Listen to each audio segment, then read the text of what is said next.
Êtes-vous prêt à parier sur vous-même? Plus vous en savez, plus vous réalisez que vous ne savez rien. Moins vous en savez, plus vous pensez en savoir. Vous remarquerez que les personnes les plus accomplies dans tous les domaines sont généralement celles qui ont essuyé le plus d'échecs au cours de leur carrière. La confiance vient de la compétence. Il est facile de croire en soi quand tout le monde croit déjà en nous. Ce n'est pas de ça dont je parle. Je parle de croire en soi quand l'on ne s'en croit pas capable.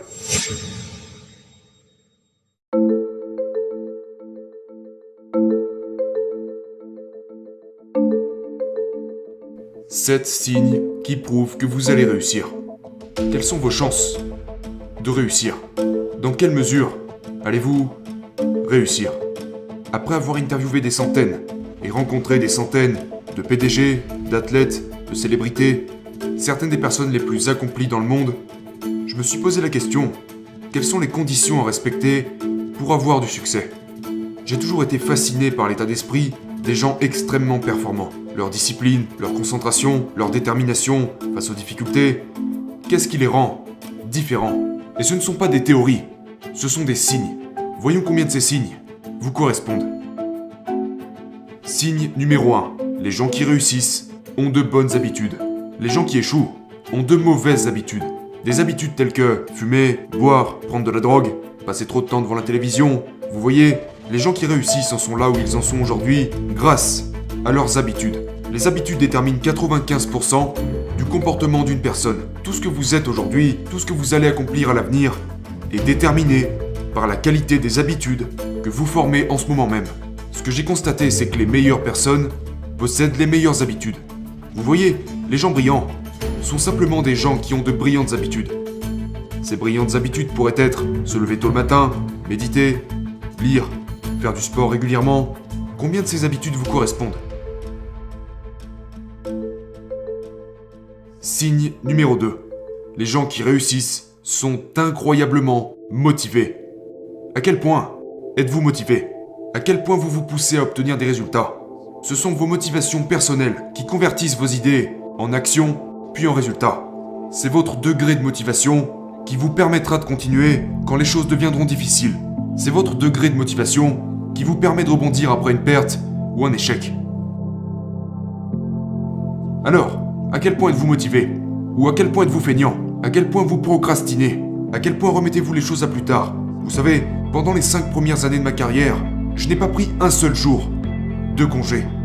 Je travaillais 10, 12, 14 heures, absolument tous les jours, pendant 5 années consécutives.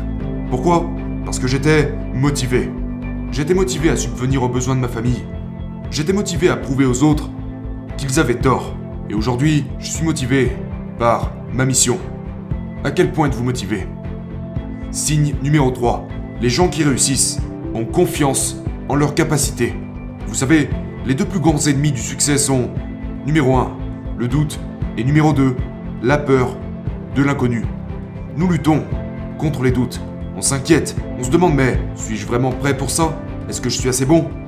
Ai-je vraiment ce qu'il faut pour réussir? La confiance n'est rien de plus que le fait de croire en soi. Et croire en soi n'est rien de plus que réaliser des choses que l'on pensait irréalisables. La confiance vient de la compétence. Il est facile de croire en soi quand tout le monde croit déjà en nous. Ce n'est pas de ça dont je parle. Je parle de croire en soi quand l'on ne s'en croit pas capable.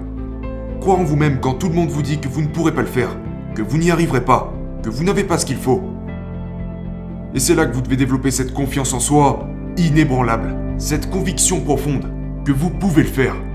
La confiance n'est pas la même chose que l'arrogance. L'arrogance, c'est penser que vous êtes au-dessus de tout le monde. La confiance, c'est savoir que personne n'est au-dessus de vous. Avez-vous suffisamment confiance en vous et en vos propres capacités pour faire ce que vous avez à faire? Êtes-vous prêt à parier sur vous-même? Pas seulement des mots, mais sur vos actions. À quelle fréquence est-ce que vous investissez en vous-même? Êtes-vous prêt à miser tout ce que vous avez pour vos objectifs et pour vos rêves? Êtes-vous prêt à parier sur vous-même? Ou au contraire, vous procrastinez, vous hésitez? Vous êtes un perfectionniste? Vous pourriez avoir les meilleures idées, les idées les plus brillantes au monde, mais si vous ne pouvez pas articuler ces idées, si vous ne savez pas comment communiquer ces idées à d'autres personnes, vous n'irez nulle part. Et les compétences en communication se présentent sous de nombreuses formes. Je parle de savoir rédiger un email, rédiger des publications sur les réseaux sociaux, ou savoir tenir une réunion, parler en face à face, parler au téléphone, parler avec un potentiel client ou encore savoir parler à un grand groupe de personnes. Tout cela relève des compétences en communication. Une des choses que j'ai faites, qui a changé ma vie au début de ma carrière, c'est que j'ai rejoint Toastmaster pour perfectionner et développer mes compétences de prise de parole en public. J'apprenais aussi d'un mentor pour développer mes compétences en rédaction qui est de la communication sous forme écrite. L'art d'utiliser les mots imprimés pour persuader et influencer quelqu'un. Donc, tous les gens qui réussissent ont cette chose en commun, la capacité d'influencer, persuader et d'inspirer d'autres personnes. Signe numéro 5. Ils ont une mentalité axée sur la croissance.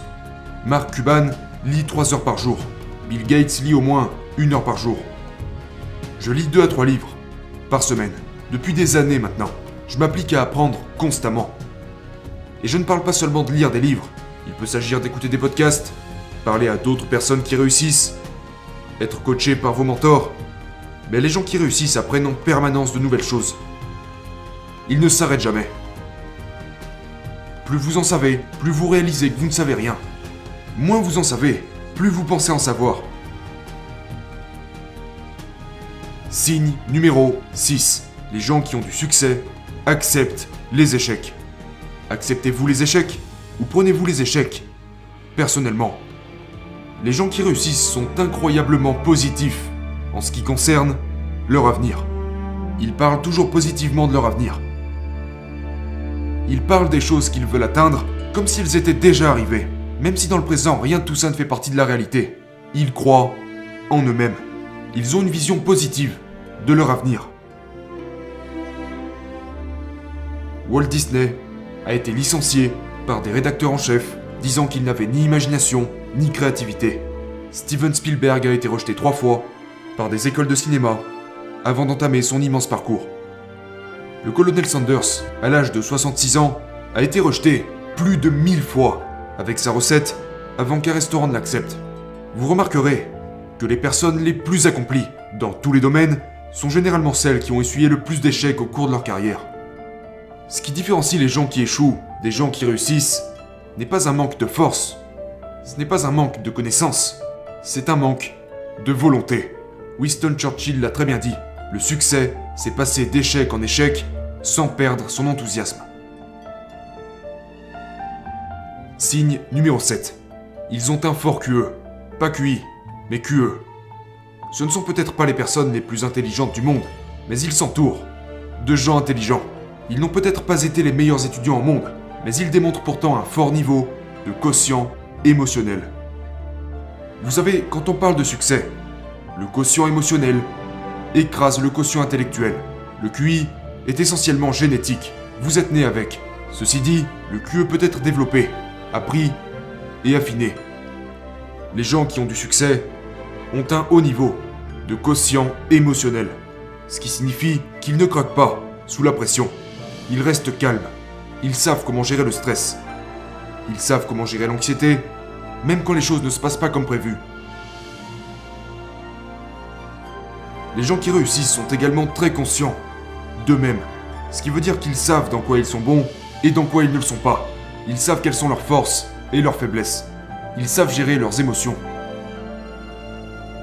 Ils refusent de se sentir mal, aigris ou déçus quand l'échec les frappe. Alors, combien de ces signes vous correspondent? À quel niveau allez-vous réussir? Maintenant, avoir ces signes est une chose, mais vous avez besoin d'une autre chose, c'est de combiner vos signes avec des compétences. Vos signes représentent seulement votre potentiel, et vous convertirez votre potentiel en profit par des compétences.